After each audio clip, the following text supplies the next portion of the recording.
He's still kind of going through his health challenge. For months, Shedeur said nothing. Now he's finally opening up about what's really happening with his dad. At 58, the legend they call Coach Prime was facing a sickness that no playbook could have prepared him for. Here's the full story. The silence nobody expected.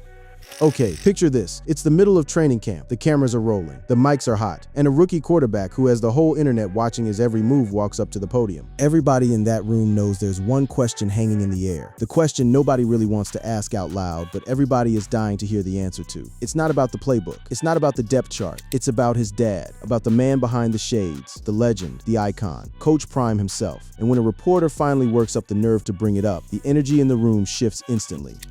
He's still kind of going through his health challenge. That one sentence right there. That's the whole reason millions of people have been refreshing their feeds for months. Because behind the swagger, behind the gold chains and the primetime persona that built an entire era of football, something serious was happening to Deion Sanders. And his own son, standing right there in front of the cameras, did something you almost never see from a Sanders. He went quiet. Yeah, I don't know what's going on.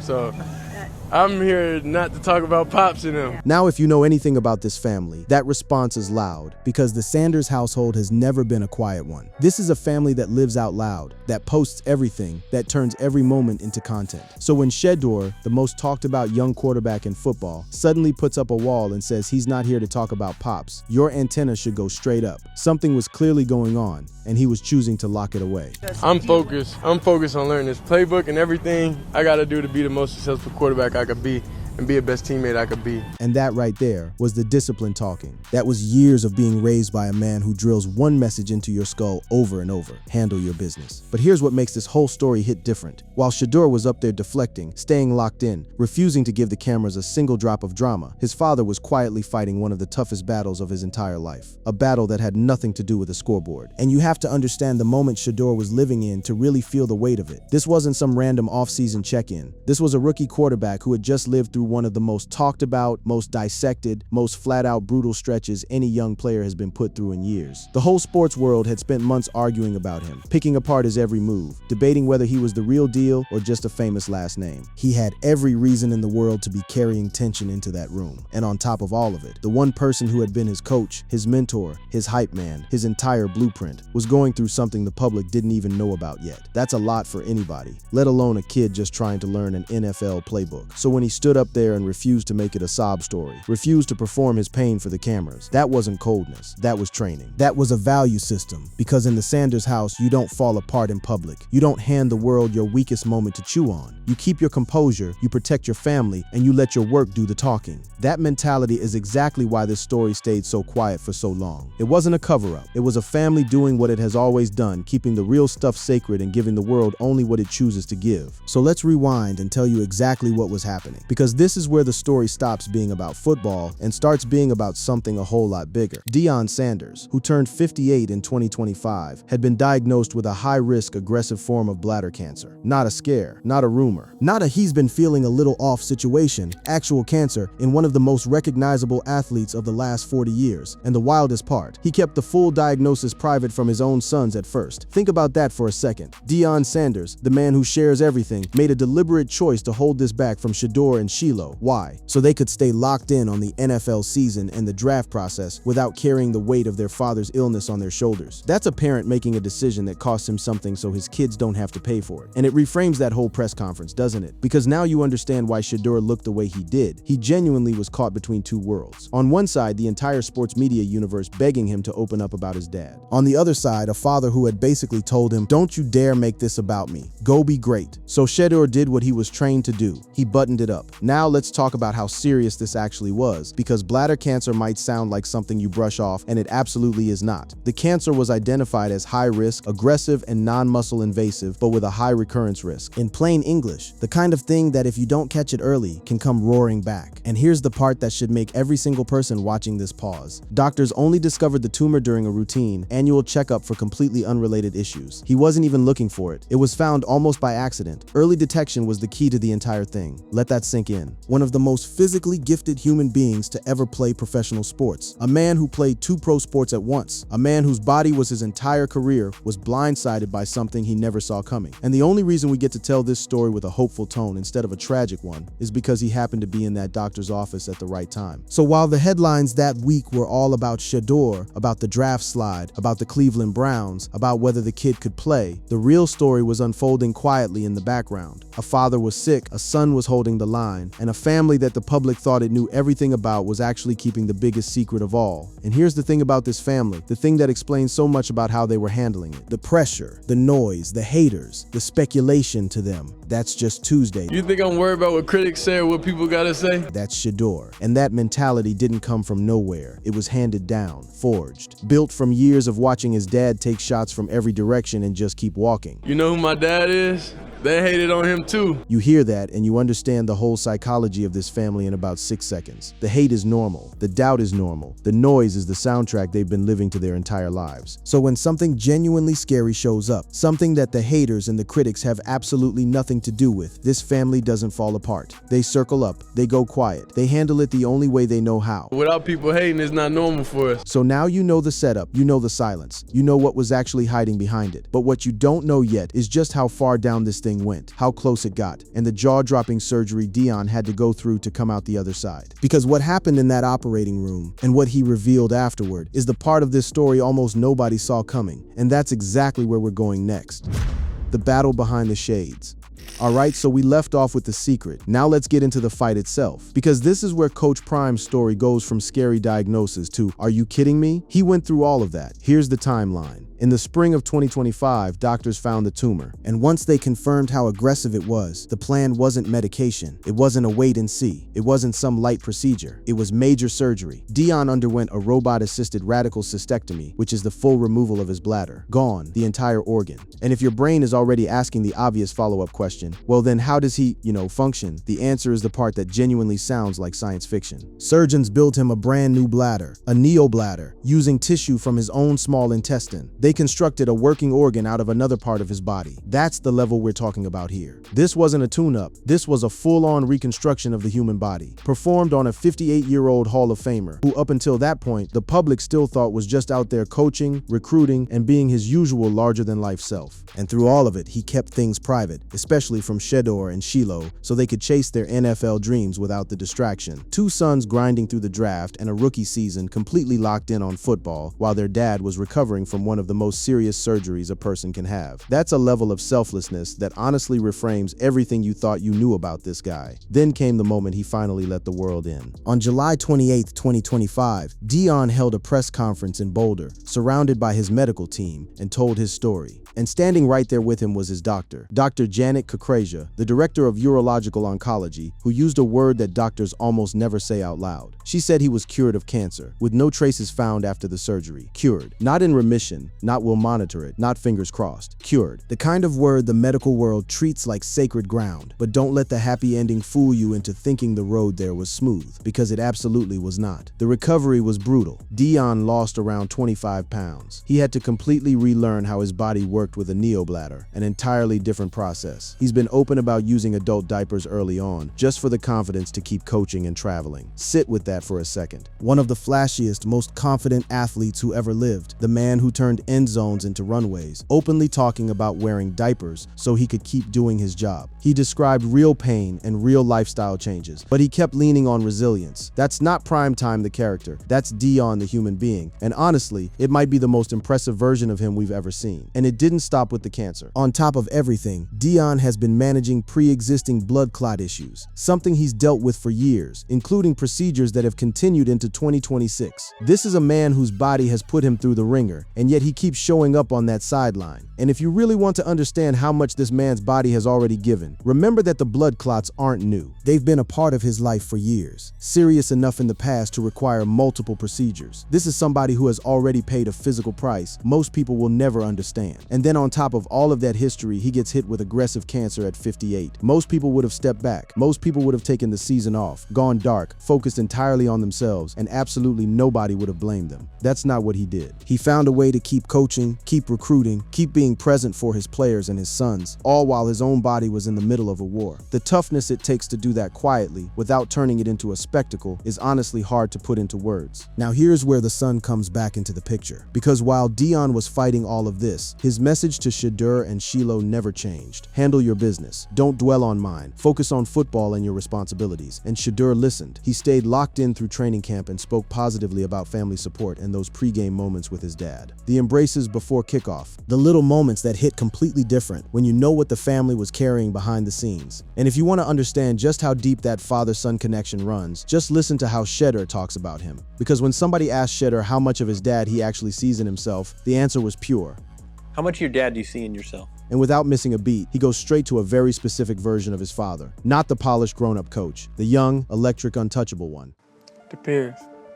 I see prime time, I mean, young prime, yeah, ATL days. The Atlanta days, peak swagger, the version of Dion that made the whole sports world stop and stare. Back then when he was fly, had the jewelry on, that's me.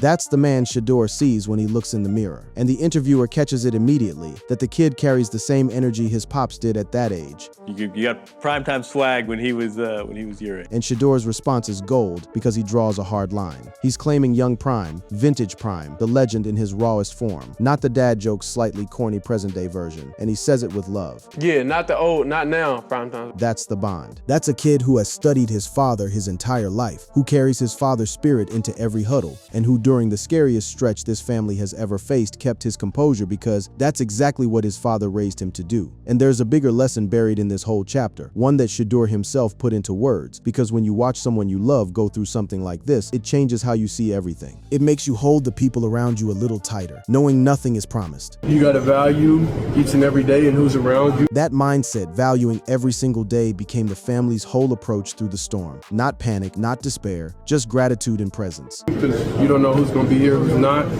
including yourself. You don't know who's going to be here. That's a heavy thought from a young athlete, but it's exactly the kind of perspective that a health scare like this one forces on a family. So they leaned into the only thing that ever made sense to them: be thankful and keep going. So you just gotta be thankful and learn every day. And here's the wild part about the return. After the worst of it, Dion resumed his in-person duties for the Buffaloes, getting right back to the grind of running a power conference program. Coaching is not a sit-down job. It's early mornings, late nights, recruiting trips, film sessions, and standing on a sideline for hours at a time. To do all of that while your body is still adjusting to a reconstructed organ, while you're still managing pain and clots and weight loss, is a level of commitment that tells you everything about who this man is. Football isn't just his career. It's the thing he refused to let cancer take from him. So that's the battle. The surgery, the new bladder, the lost weight, the diapers, the pain, the blood clots, and a father who shielded his sons through every bit of it. But the story doesn't end in a hospital room, because Deion Sanders didn't just survive this. He came back swinging. And what he's saying now in 2026 about his health, his future, and the real reason he's staying exactly where he is, that's the part that ties this entire saga together. Stick around, because part 3 is where it all comes full circle. Swagger back, legacy loaded.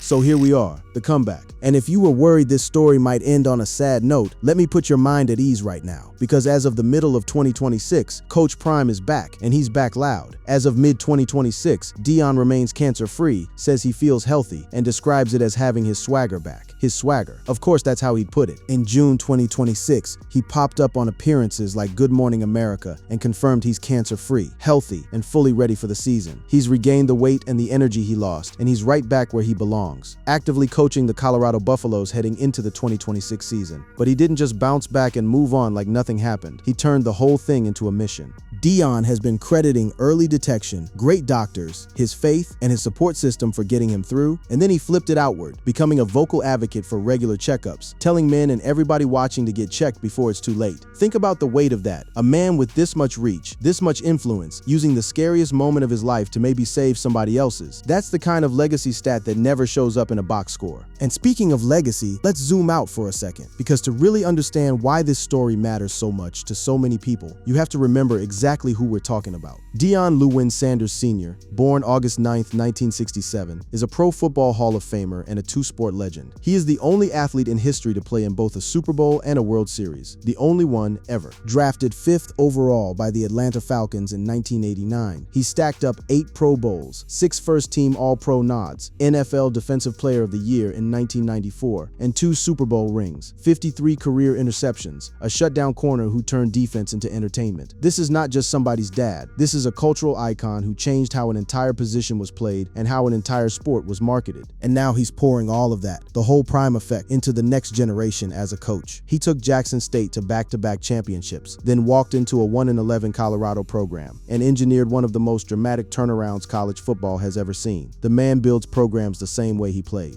Fast, flashy, and impossible to ignore. And remember, the football resume is only half of it. Deion didn't just dominate the NFL. He played 9 seasons in Major League Baseball too, suiting up for the Yankees, the Braves, the Reds, and the Giants, and even appearing in the 1992 World Series, 2 professional sports at the highest level at the same time. That's the kind of athlete we're talking about. So when his body finally threw something at him that he couldn't simply outrun or outjump, the whole sports world held its breath. Because if cancer could come for prime time, it could come for anybody. But here's the thing, the comeback didn't happen in a vacuum. The football side of his life had been a roller coaster too, and that context matters. Colorado peaked in 2024 with a 9-4 season, powered by Shedeur and the Heisman-winning Travis Hunter, one of the most electric campaigns the program had seen in ages. Then 2025 came crashing back down to a 3-9 record, a regression that hit right around the same window his health was at its lowest. So Deion did what Deion does, he blew it up and rebuilt. He made around 14 staff changes heading into 2026, bringing in a new offensive coordinator in Brennan Marion and promoting Chris Marv to defensive coordinator. And he's been calling this the best staff of his coaching career. This isn't a man coasting toward retirement after a health scare. This is a man reloading, and the commitment is locked in on paper too. Deion signed a 5-year, $54 million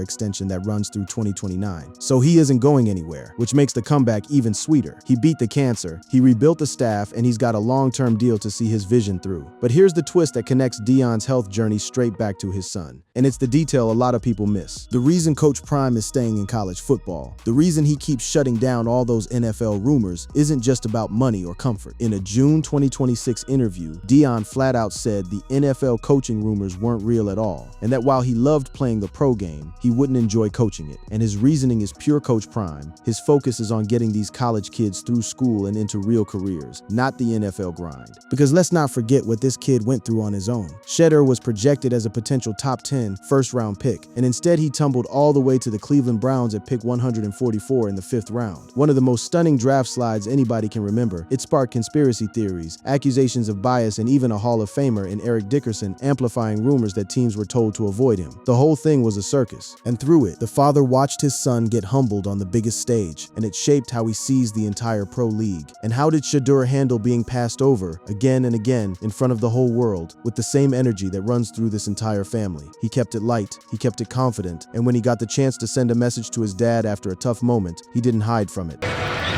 Sorry, Pops. I ain't do what I was supposed to do fully. That's accountability. That's a young man looking straight into the camera, knowing his dad is watching, knowing the whole internet is watching, and owning the moment instead of running from it. But he doesn't end on regret. He ends on hope, on the next opportunity, on the belief that the story isn't over. But, you know, we'll live to see another opportunity. We'll live to see another opportunity. Honestly, that could be the tagline for this entire family. Through the cancer, through the surgery, through the draft slide, through every single hater and every single doubt, that's the mentality. Tomorrow is coming and we're going to be ready for it. And the confidence never wavers. This is a kid who, even after everything, knows exactly who he is. When Sports Illustrated asked him to rapid fire his GOATs, his answer about which team should draft him told you everything about his self-belief. Whoever picks me. Whoever picks me, that's the GOAT team. No hesitation. And when it came to naming the greatest athlete on the planet, GOAT athlete. Shedeur Sanders. Himself. Of course, that's the bloodline talking. That's the same DNA that made his father one of the most electric figures the game has ever seen, passed straight down to a son who refuses to shrink no matter what the world throws at him. And right beside him the whole time, a son carrying his father's spirit into the next chapter. Shedeur learned the most important lesson of all, the one this entire saga is really about. Value every single day and the people in it, because you never know who's gonna be here tomorrow. Coach Prime got more days, days, he gets to keep coaching, keep being a father, keep being the loudest, flashiest, most unforgettable force in the sport. And that, more than any interception or any touchdown, might end up being the greatest win of his entire life. If this story moved you, drop a comment for Coach Prime and the whole Sanders family. Let them know the love is out there. Because if there's one thing this family has proven over and over again, it's that they don't fold. They handle their business, and then they live to see another opportunity. That's it for today. Check out our content on the screen.